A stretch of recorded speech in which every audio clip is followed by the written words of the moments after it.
Welcome to my channel where nightmares live. This is Midnight Tales. Imagine this.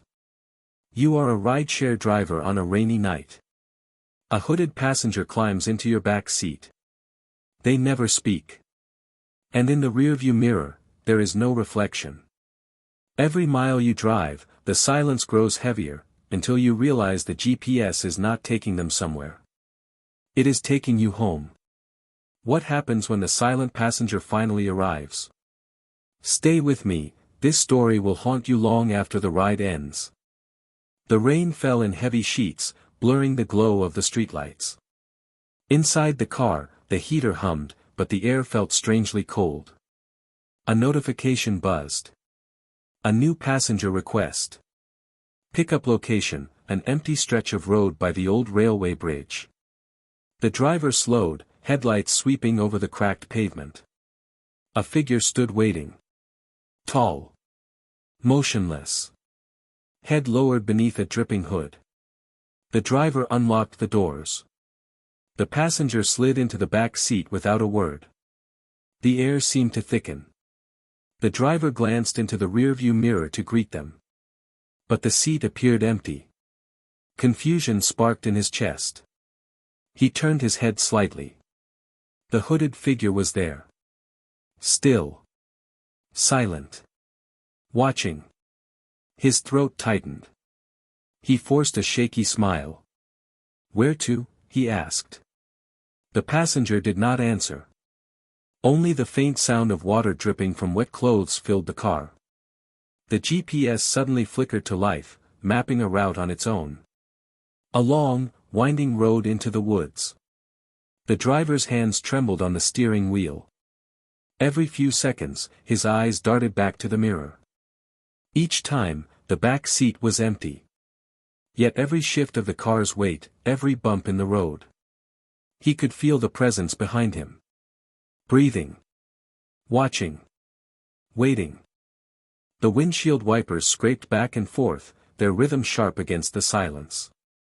The headlights cut a narrow tunnel through the forest road, but beyond that, only shadows pressed in from all sides.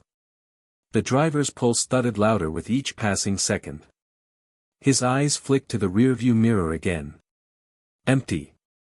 But the weight of someone sitting there pressed into the air, undeniable and suffocating. He swallowed hard. "Strange night for a ride," he whispered, his voice trembling. The silence stretched, thick and unbroken. A faint sound rose from the back seat. Not words. A low creak, like wet fabric shifting slowly against leather.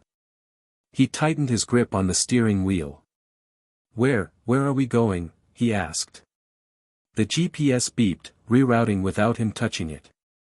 The glowing arrow pointed deeper into the woods. The driver's skin prickled with icy dread. The road narrowed, trees crowding close, their branches clawing at the car. The faint smell of damp earth and rot seeped through the vents. His knuckles turned white on the wheel. He dared not look back. But curiosity gnawed at him, dragging his gaze to the mirror once more. The back seat was still empty. Yet his peripheral vision betrayed him. In the faint reflection of the side window, a shadow shifted. A shape leaning forward. Closer. Closer. His breath hitched. He could feel it now, cold air brushing the back of his neck, as if someone was inches away. He froze, sweat slicking his palms. The car jolted over a pothole. Something wet brushed against his shoulder. His heart slammed against his ribs. He spun his head just enough to glance. The hooded figure sat upright, hands folded, head tilted at an unnatural angle, staring straight at him. But there were no eyes beneath the shadow of the hood. Only blackness. Endless. The driver gasped, nearly swerving off the road. He forced his attention forward, his chest heaving. The forest grew darker, denser. Even the GPS seemed to flicker nervously, the map distorted, the line of the route twisting like veins across the screen. The silence in the car deepened until every sound, his breathing, the engine's growl, the hiss of tires, seemed amplified, unnatural. And then, from the back seat, a whisper. Faint. Broken. So close, it seemed to crawl directly into his ear. You should not be here. The driver's blood ran cold. His hands shook violently, but he kept driving, as if hypnotized by the winding path. The voice came again. This time, from the opposite side. You were not supposed to see me. The rearview mirror fogged at its edges, though the glass inside the car was clear. Shapes flickered within it, faces he did not recognize, mouths open in silent screams, vanishing before he could focus. His chest tightened. The forest swallowed the road entirely now. No lights. No signs of life. Only the endless dark, and the passenger whose reflection did not exist. The whisper grew louder. Closer. Almost breathing against his skin. And the driver realized, with icy clarity.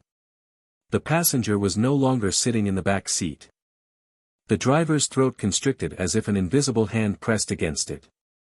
The steering wheel shuddered in his grip, the car veering slightly before he corrected it. His eyes darted to the rearview mirror. Empty. The back seat looked untouched, the faint outline of the seatbelt still resting neatly where no body had disturbed it.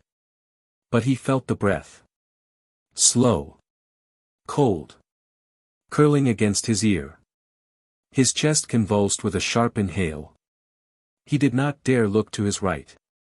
He could sense something there, crouched low, waiting. The forest pressed closer outside the windows, branches scraping across the roof like fingernails. The GPS flickered again. The voice that normally guided him spoke in broken fragments. Turn, left, turn. But the screen showed only static. The driver's heart pounded in his throat. He tried to speak, to ask the passenger what he wanted, but his voice cracked into silence. The car smelled strange now, wet soil, rust, and something metallic. Blood. His stomach twisted. A faint laugh rose from the back seat, though no one was there. It was a laugh without warmth, hollow and stretched, as if it had echoed across centuries before reaching him. His eyes burned with tears, but he blinked them back, focusing on the black road. The trees on either side seemed to lean closer, their trunks bending unnaturally, as if trying to watch him. Then, without warning, the headlights cut out. The world went black. The only sound was the scream of tires on gravel as the car surged blindly forward. His hands fumbled for the light switch. Click. Click. Nothing. The road was gone. The car felt as if it were floating through endless void. And then, from the passenger seat beside him, a weight settled. The leather dipped. He could not turn his head, but he saw it from the corner of his eye. The hood. The shadowed face. Closer than ever. He bit down on a cry, breath strangled in his chest. The figure turned its head toward him, slow, deliberate, and endless. In the blackness beneath the hood, two pinpricks of white glowed faintly, like distant stars. They blinked. Once. Twice. The GPS screen lit again, its glow casting the passenger's shape in fractured light.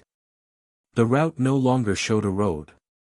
It showed a single destination. A red dot pulsing steadily. The words beneath it burned across the screen. Final stop. The driver's knuckles split against the wheel as he clutched it tighter, blood smearing across the leather. The figure leaned closer, impossibly close now, its presence filling the car like a suffocating fog. Its whisper slid down his spine. You should not have picked me up. The car jolted, shuddering violently, as if something massive had gripped it from the outside. The windshield cracked in a spiderweb pattern, though nothing had touched it. The engine roared without his foot on the pedal. The passenger's hood shifted, revealing just the faintest glimpse beneath. Not skin. Not bone. Only darkness. A swirling void that seemed to pull the air out of the car. The driver gasped for breath, his vision blurring. Every instinct screamed to stop the car, to run, to escape. But the road, or whatever black abyss he now traveled, offered no escape. The figure leaned so close its hood brushed against his cheek. The whisper came again. This time, it spoke his name. A name he had never told it. The sound of his name on that hollow whisper froze the driver's veins. It was not just a voice.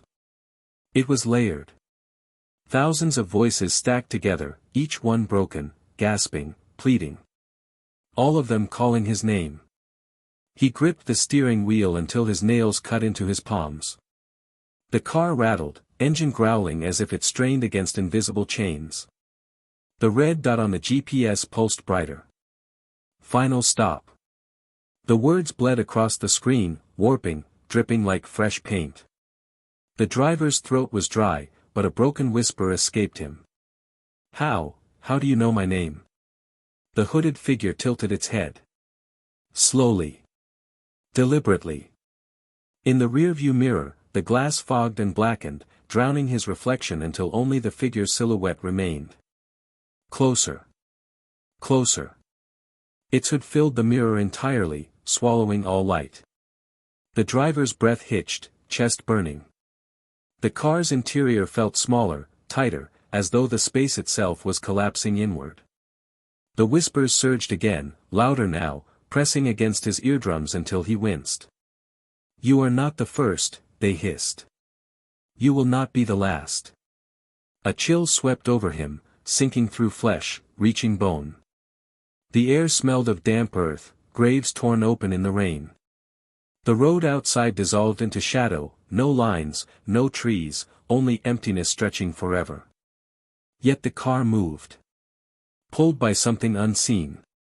The driver forced himself to glance to the side. The hooded figure sat impossibly still, yet its presence devoured every inch of space. And then. The passenger moved. Not with human motion. Its body folded, shifted, bending at wrong angles, as if bones were made of smoke. It seeped closer without touching, and still he felt it pressing against his ribs, his heart, his mind. His ears rang. His vision blurred. The dashboard lights flickered, every number and dial spinning out of control. Fuel gauge empty. Temperature gauge maxed. Odometer rolling backwards. The car was unraveling. The driver blinked through sweat stinging his eyes. He tried to slam the brakes. The pedals sank, useless. The car did not slow. The hooded passenger whispered again, voice shaking the air itself. You opened the door. You invited me in. His heart lurched violently, a stabbing pain clawing through his chest. The road ahead split open. A gaping void stretched downward, swallowing the last fragments of light. The car surged toward it, drawn like a moth into fire. The driver screamed, but the sound was devoured by the darkness. In the mirror, 100 pale hands clawed at the glass from the inside, pressing, smearing, desperate to escape. None of them were his. The hood turned toward him once more, its void face filling his vision. And then. The passenger whispered something new. Something that made the driver's blood turn to ice. It spoke his address. The driver's mouth fell open, but no sound came out. Hearing his own address, every detail, down to the apartment number, felt like a knife sliding beneath his ribs. His chest rose and fell in ragged gasps, each breath harder than the last. He wanted to scream, to throw himself from the car, but the locks clicked down on their own. The handles would not move. He was trapped. The road stretched endlessly, but ahead he saw something impossible. Lights. Street lights. Familiar. He blinked, disbelief twisting his stomach. The car was pulling onto his street. His street. The houses lined up just as he remembered, quiet and dark under the rain. His home waited at the end, porch light flickering faintly. No, he croaked, shaking his head, voice breaking. The hooded passenger did not move, but the air around it swelled with a suffocating presence. The car slowed. The tires crunched softly against wet gravel as it turned into his driveway. He tried to hit the brakes again. Nothing. The car parked itself. The engine cut out. Silence fell, heavier than the rain outside. He sat frozen, unable to move his arms, his legs, his tongue. Only his eyes darted frantically, searching for escape. The passenger leaned forward. Its hood brushed against the driver's cheek again, bringing with it the reek of rotting soil and stagnant water. In the side window, his reflection stared back at him, only it was wrong. Its mouth was wide open in a scream he had not made. The door locks clicked again. This time, they unlocked. The driver's stomach churned with dread. He had not touched anything. The passenger's head tilted, the void beneath the hood pulling his gaze in like a black hole. "You will let me in," the voices whispered, layered, endless. The porch light flickered again, brighter this time, as if someone had switched it on from inside. He felt tears prick at his eyes. "No, no, please."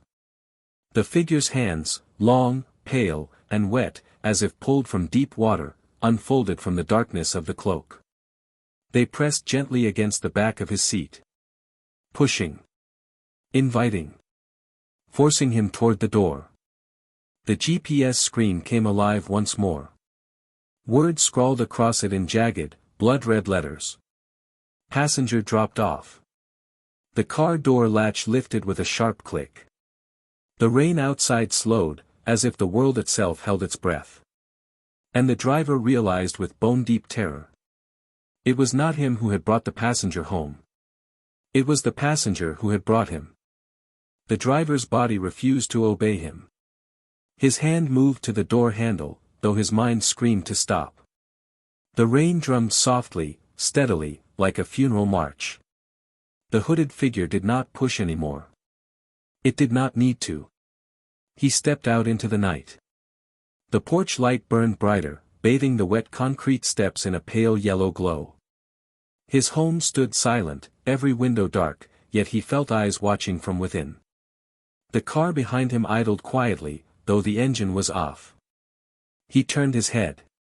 The driver's seat was empty. The car door swung shut with a muffled thud. Inside, through the windshield, he saw himself. Sitting at the wheel. Hands gripping the steering wheel. Face pale, eyes wide, mouth trembling. It was him. And yet, not him. The figure in the car stared forward, motionless, while the hooded passenger sat comfortably in the back, exactly where it had been. The engine roared to life. Headlights flared. The car pulled away from the driveway, tires hissing on wet asphalt. He tried to scream, to run after it, but his legs would not move. The red glow of the taillights faded into the night, swallowed by the rain. And then silence returned. He stood in his driveway, soaked, trembling, staring at the empty road. Behind him, the front door creaked open on its own. The warm glow of his living room spilled across the threshold. And a whisper,